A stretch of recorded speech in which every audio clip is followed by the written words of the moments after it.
Olá pessoal, nessa videoaula vamos agora de fato explicar toda a ideia do argumento da diagonal de Cantor, ou seja, o mais, vamos dizer, geral possível dentro das nossas limitações dessa playlist.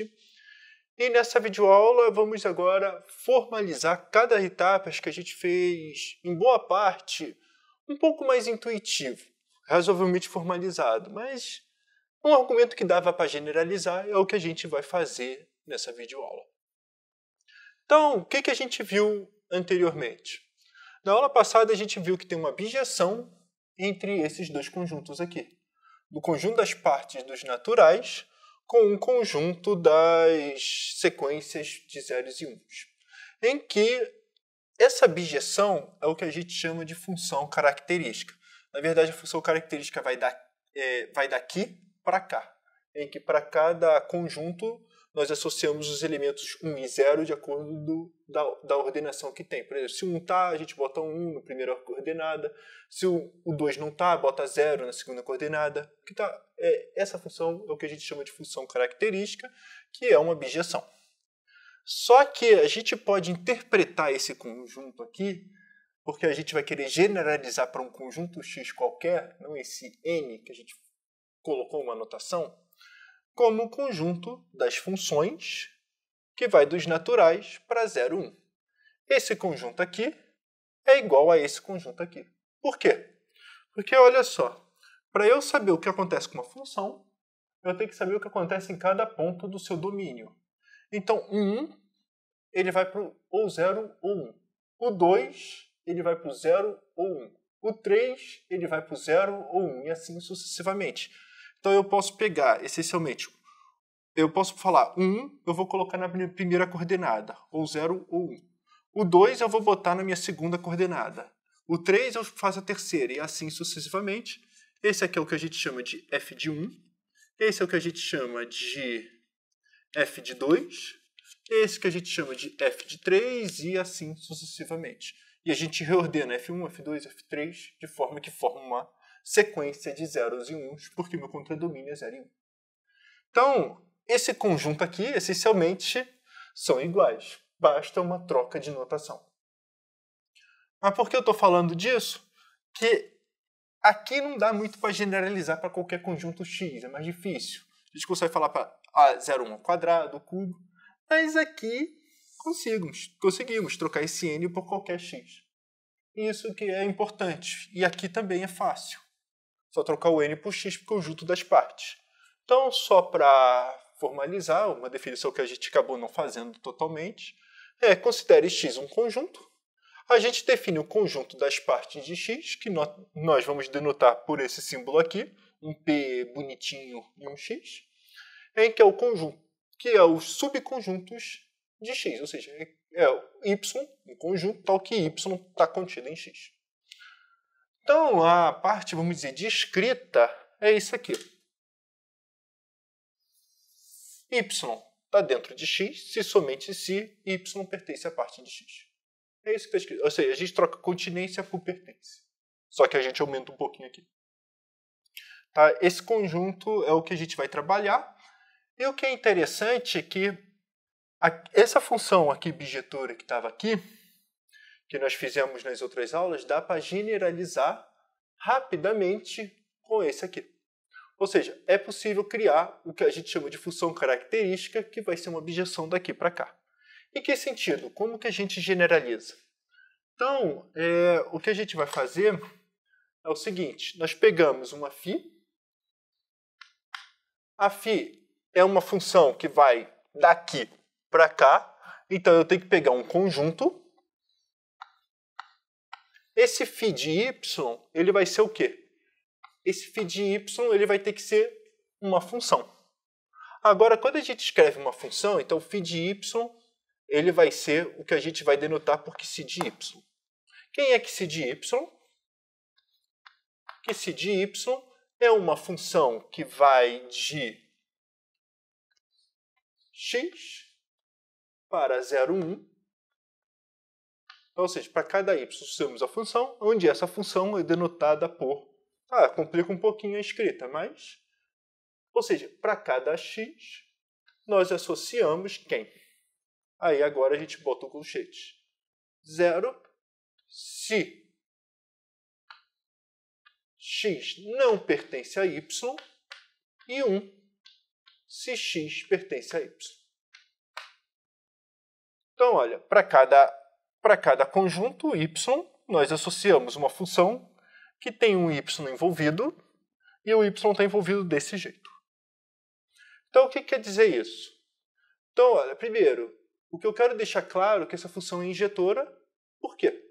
Porque se y é diferente se um conjunto y é diferente de z, é porque existe um elemento que está em um, mas não está em outro. Se existe um elemento que está em um e que não está em outro, quer dizer que, na minha função, esse elemento vai levar o valor 1 em um conjunto e 0 no outro conjunto. Então, a função são distintas. Ou seja, implica aqui que se y é diferente de que se z. E é sobrejetiva porque, bom, você vê o que você faz é essencialmente sobrejetiva. Em que sentido? Porque dado f uma função de x para 0, 1, eu defino y igual a f a menos 1 de 1. A imagem inversa de 1. Então, é possível provar que f é igual a se y. Tá, esse aqui é um argumento direto. Tá, eu deixo como detalhe, como exercício, tentar provar esse resultado aqui. Mas, enfim, por que eu estou falando disso aqui tudo? Por causa desse teorema da função característica que é importante.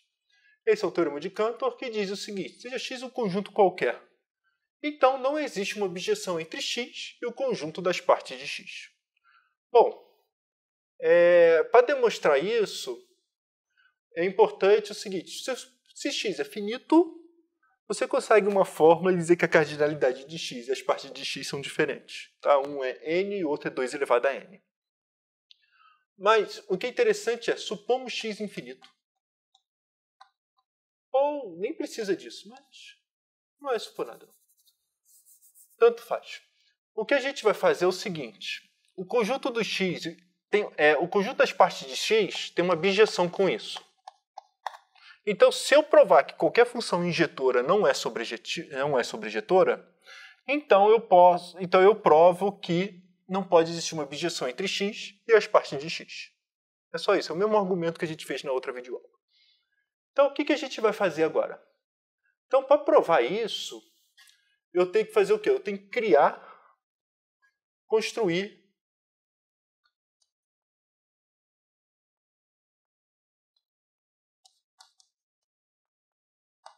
uma que se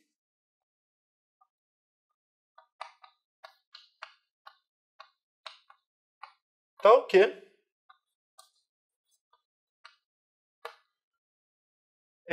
que se não pertença à imagem da f.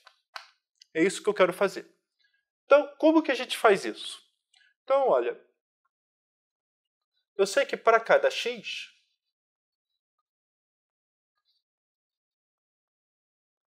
pertencente a x, temos a função